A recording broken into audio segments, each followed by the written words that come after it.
చీకట్లో లైట్ వేసుకొని పడతాం, మనకు కనబడేంత దూరం వరకే కనబడుతుంది కార్లో లైట్ వేసుకుంటే. కానీ ముందట ఏముంటుందని తెలిసి రోడ్డు ఉందని నమ్మకంతో వెళ్తాం, పేదోడికి న్యాయం చేస్తామనే నమ్మకంతో ముందుకెళ్తున్నాం. నేను అంటున్నా ఏంటంటే, ఇంతమంది ఉండగా గరీబోడికి ఇల్లు ఎందుకు ఉండదు అని అడుగుతున్నా. 10 ఏళ్ళు పరిపాలన చేసిన టీఆర్ఎస్ పార్టీ వాళ్ళు, 18 ఏళ్ళు పరిపాలన చేసిన కాంగ్రెస్ పార్టీ వాళ్ళు, ఇద్దరు కూడా కేవలం నిర్లక్ష్యము. షబ్బీర్ అలీ ప్రభుత్వ సలహాదారుడు తెచ్చుకొని ఇలా జిల్లా కలెక్టరేట్ రివ్యూలు నిర్వహిస్తున్న షబ్బీర్ అలీకి గీడచ్చి రివ్యూ నిర్వహించరాదా? ఆయన 2000 గదాలలో ఇల్లు కట్టుకోవచ్చు షబ్బీర్ అలీ, కానీ ఈ గరీబోడికి కట్టిన ఇల్లు ఇయ్యరాదా? ఒక పేదోడి ఇంటి కోసం రేపొద్దున ఈ ఏరియాలు ఉంటే కనీసం ఏమైనా గుర్తునే చేసుకుంటారు, మన కోసం గోళీ తిని పోయిన రాని. చివరికి కేసులు పెడతారు, అరెస్ట్ చేస్తారు, లోపలికి పంపిస్తారు, లేకపోతే ఫైరింగ్ చేస్తారేమో గోళీలు ఎక్కుంటే. నిజామాబాద్ జిల్లాలో ఉన్నాం. నిజామాబాద్ జిల్లా కలెక్టరేట్కి నియర్ బై లొకేషన్లో ఉన్నటువంటి ఐటీ హబ్ కావచ్చు, కలెక్టరేట్ బ్యాక్ సైడే మనకి డబుల్ బెడ్రూమ్ హోమ్స్ అయితే ఉన్నాయని మనందరూ తెలిసిన విషయమే. కాకపోతే ఇవన్నీ కూడా శిథిలావస్థ కూడా చేరుకపోతున్నాయి అనే దానిపైన ఎవరైతే మనకి నిజామాబాద్ జిల్లా బీజేపీ శ్రేణులు, బీజేపీ జిల్లా అధ్యక్షులు దినేష్ కులచారి ఆధ్వర్యంలో ఇవాళ పూర్తిగా విజిట్ చేయడం జరుగుతూ ఉంది. అసలు ఎట్లా ఉంది హాలత్ అనే దానిపైన మనం మాట్లాడుకోవాలా. దాంతోపాటు ఒక చర్చ జరుగుతూ ఉంది బయట. ఆగస్ట్ 15కి ఏదైతే ఈ ఏరియా ఏవైతే మనకి ఎక్కడైతే డబుల్ బెడ్రూమ్స్ ఉన్నాయో జిల్లా వ్యాప్తంగా కూడా ఇలా పాలు పొంగిచ్చి గృహప్రవేశం చేస్తామని చెప్పేసి కూడా మనకి బయటకు వస్తూ ఉంది. ఒకసారి వారితోనే మాట్లాడితే మనకు క్లారిటీ అయితే వస్తుంది. మాట్లాడడం అన్న నమస్తే. సో ఏదైతే ఈ గృహ ప్రవేశం గురించి మీరు మాట్లాడుతూ ఉన్నారు, పాలు పొంగిస్తామని చెప్పి చెప్తా ఉన్నారు, అసలు ఏందన్న అసలు ఎట్లా ఉంది హాలత్, ఎట్లా ఉంది ఇక్కడ బెడ్రూమ్స్కి సంబంధించి? డబుల్ బెడ్రూమ్స్ అనేది ప్రతి దగ్గర కూడా ఇలా మరమ్మతులు లేక, దాంతోపాటు ఏవైతే మనకి శిథిలావస్థకు చేరకపోయినాయి అని చెప్పేసి బాధపడుతూ ఉన్నారు. సో ఏం జరుగుతూ ఉంది, ఈ జాప్యం అసలు ఏంటి అనే దానిపైన? 10 సంవత్సరాలు బంగారు తెలంగాణ పేరు మీద అల్లుడొస్తే ఆడుంటాడు, ఇంటి ముందట ఉండాలి, ఇంటి వెనక మేక ఉండాలి, ఇగో కాలు జాపుకుంటే ఇంత పొడి ఉండాలని కథలు చెప్పిన ముక్కురాయుడు ఆయన ఏం చెయ్యకుండా ఇగో ఇట్లనే శిథిలావస్థలో ఇటు పెట్టిపోయాడు. 420 హామీలు ఇచ్చి తెలంగాణ ప్రజల్ని మోసం చేసి అధికారం వచ్చిన రేవంత్ రెడ్డి ఇవాళ విశ్వసుందరులతో ఫోటో దిగుతున్నాడు. మేమేమంటున్నామంటే, నువ్వు విశ్వసుందరితో తీసుకుంటే నేను గుర్తుపడతావు రేవంత్ రెడ్డి, కానీ ఇక్కడ గరీబోడు ఇల్లు లేనోడికి, ఇల్లు లేని తల్లికి ఒక ఇల్లు ఇస్తే జీవితాంతం నిన్ను గుర్తుంచుకుంటుందని చెప్తున్నాం. ఇవాళ భారతీయ జనతా పార్టీ తరఫున విజిట్ పెట్టుకున్నాం, ప్రభుత్వానికి సమయం ఇస్తున్నాం. జిల్లా కలెక్టర్కి, జిల్లా యంత్రాంగానికి, ఇక్కడ గెలిచిన 2 ఎమ్మెల్యేలకు, ఓడిపోయి ఎమ్మెల్యేలుగా చెలామణి అవుతున్న వ్యక్తులకు, కార్పొరేషన్ చైర్ల పేర్ల మీద, ప్రభుత్వ సలహాదారుల పేర్ల మీద మా మీద పెత్తనం చేస్తున్న వారికి, నిన్నటిదాకా ఏ పార్టీలు ఉన్నాడో తెలియదు ఇలా కాంగ్రెస్ కండవ కప్పుకొని ప్రజల రక్తాన్ని తాగుతున్న కాంగ్రెస్ కార్యకర్తలకు, నాయకులకు, మంచోళ్ళకి కాదు చెడ్డోళ్లకు, నాయకులకు మేము చెప్తున్నాం, ఇవాళ 14 ఆగస్టు రాత్రి 12 గంటల దాకా మీకు సమయం ఇస్తున్నాం. ఈ జిల్లాలో ఎక్కడైతే డబుల్ బెడ్రూమ్, ఇందూరు జిల్లాలో డబుల్ బెడ్రూమ్ కట్టిర్రా, లేకపోతే పిల్లర్లు పోసిర్రా, ఇంకా ఇట్లా శిథిలావస్థకు వచ్చిందా, ఏ ఉన్నాయో అవన్నిటిని ఇమీడియట్లీ మీరు సెలెక్ట్ చేసి పేదలకు ఇవ్వండి. లేదు 14 నాడు మీరు సెలెక్ట్ చేసి ఇస్తే మేము వచ్చి పాల ప్యాకెట్ తీసుకొని వాళ్ళ ఇళ్ళలో పాలు వంగిస్తాం, లేకపోతే ప్రజల్ని తీసుకొచ్చి పాలు వంగిస్తాం. ఇక్కడ దాంతోపాటు మీరు ఇక్కడికి వచ్చిన తర్వాత రాజకీయ నాయకుల కళ్ళు తెరిపించడమే కాకుండా ఇక్కడ ఉన్నటువంటి పాముల కళ్ళు కూడా తెరిపించినారు. ఇక్కడ ఆ పాములు కూడా చెల్లాచెదరం అయిపోయినాయి. ఎందుకంటే మనము ఇక్కడ మీరు వచ్చిన తర్వాత చూస్తూనే ఉన్నాం, దేంట్లో నుంచి దాంట్లోకించి పాములు వెళ్తూ ఉన్నాయి, పోతూ ఉన్నాయి.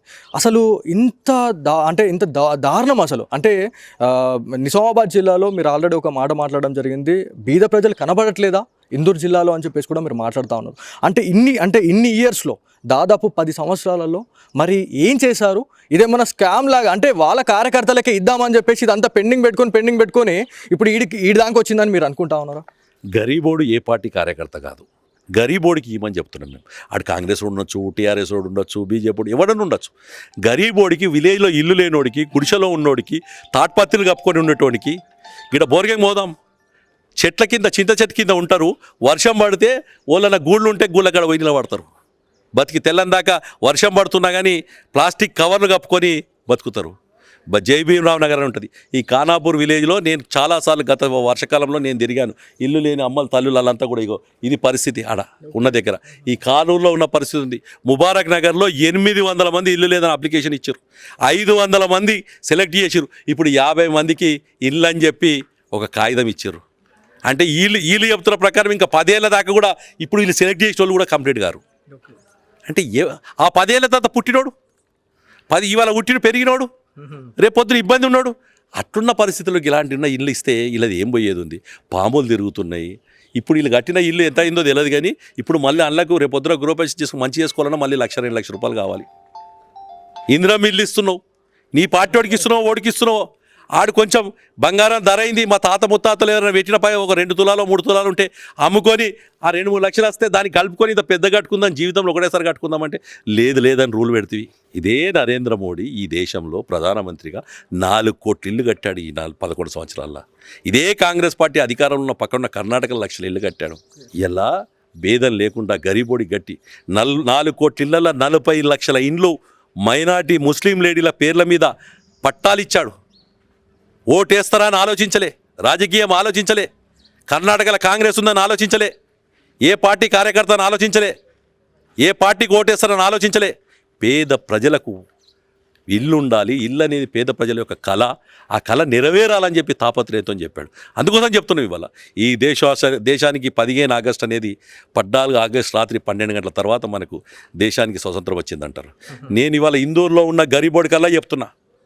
ఇవాళ షబ్బీర్ అలీ నినాక మొన్న కామారెడ్డికి తెచ్చిడు, ఆయనకు హైదరాబాద్లో ఇల్లు ఉంటుంది, కామారెడ్డి ఇల్లు ఉంటుంది, గీడ నిజామాబాద్లో ఈడికి 1/2 కిలోమీటర్ దూరంలో 2000 గజాలు పెట్టి ఇల్లు కడుతున్నాడు.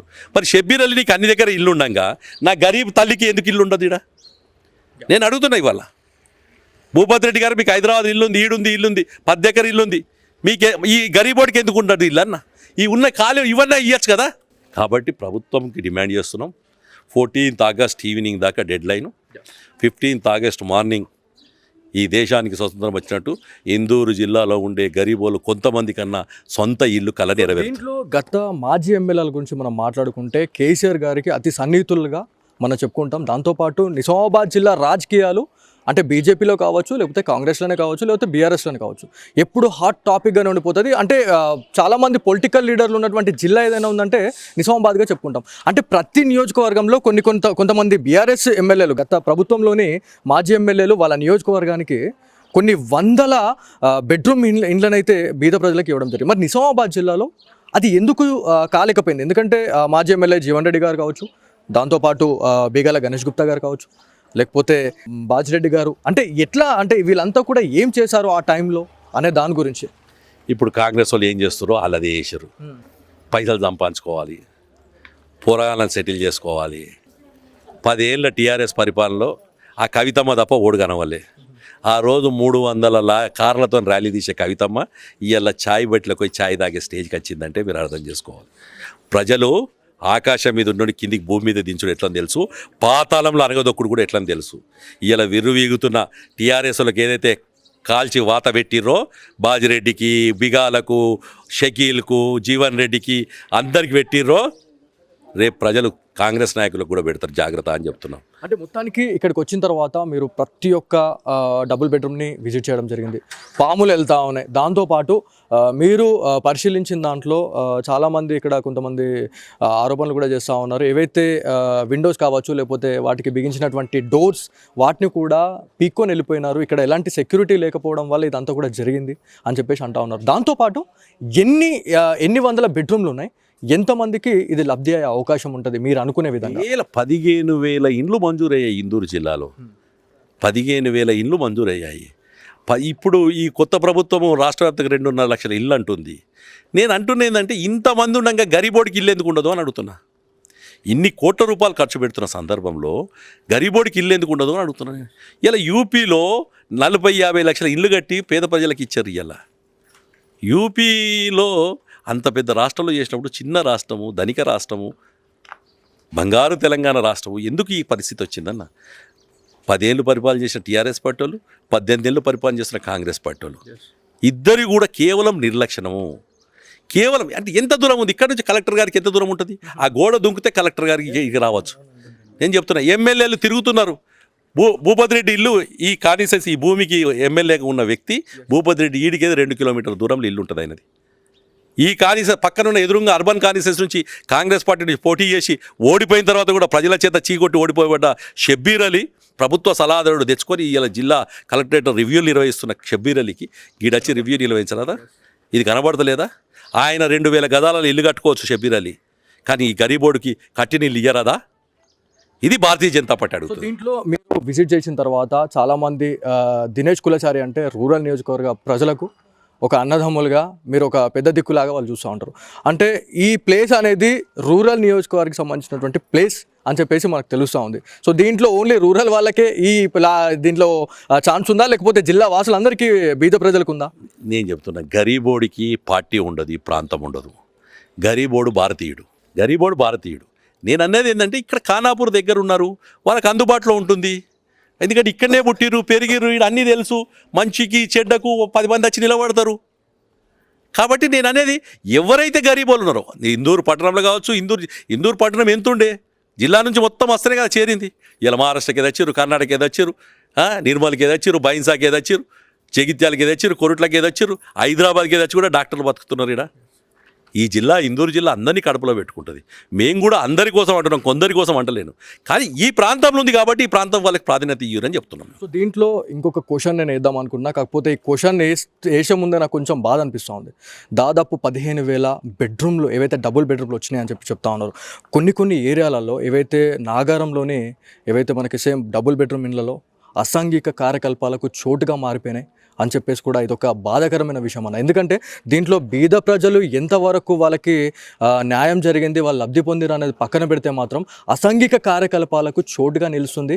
దందా చేసుకునే వాళ్ళకైతే ఇదంతా కూడా ఇది అయిపోయింది అని చెప్పేసి అంటా ఉన్నారు. అధికారులకు, జిల్లా కలెక్టర్ గారికి మీరు ఏం చెప్పాలనుకుంటున్నారు దీని గురించి? అయ్యా కలెక్టర్ గారు, ఒకటి, ఇల్లు అనేది పేదోడి జీవితంలో పెద్ద కళ, ఎవరి జీవితంలో పెద్ద కళ. ఇల్లు అనేది జీవితంలో ఒకటేసారి కట్టుకుంటాడు. అలాంటి కట్టుకునే ఇల్లు ఇలా అసాంఘిక శక్తులు, పాములు, పురుగులు, కుక్కలు, అంటే పశువుల కొట్టాల కింద మార్చకండి. అసాంఘిక శక్తుల కంట్రోల్ కింద రేకండి, వెంటనే ఇవ్వండి. అందుకోసం 14 దాకా టైం ఇచ్చింది వాళ్ళకంతే.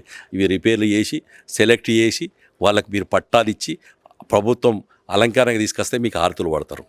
లేకపోతే 15 నాడు పొద్దున జాతీయ జెండాలు పట్టుకొని పాల ప్యాకెట్ తెచ్చుకొని పొంగించుకుంటారు. సో దీంట్లో రాష్ట్ర ప్రభుత్వానికి క్వైట్ ఆపోజిట్గా మీరు ఢీ కొనడానికి వెళ్తా ఉన్నారు.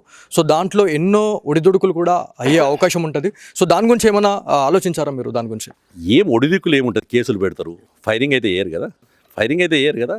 సరే, ఆడ చేసినట్టు, ఆర్మూర్లో చేసినట్టు ఫైరింగ్ చేస్తుండొచ్చు.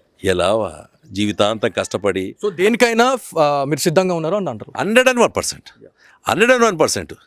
ఇవాళ మనకు తెలుసు, రోడ్డు మీద ఎదురుగా పెద్ద లారీలు వస్తున్నా కానీ మనం కారులో వెళ్తుంటాం. అంటే భయపడితే ఏ జీవితం కూడా బాగుపడదు.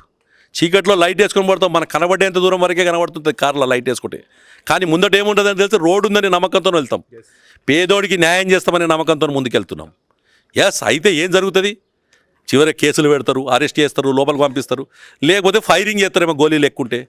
చేయని ఒక పేదోడింటి కోసం రేపొద్దున ఈ ఏరియాలు ఉంటే కనీసం ఏమైనా గుర్తునే చేసుకుంటారు, మన కోసం ఒక గోళీ తిని పోయిన రాని, అంతే తప్ప వేరేది లేదు.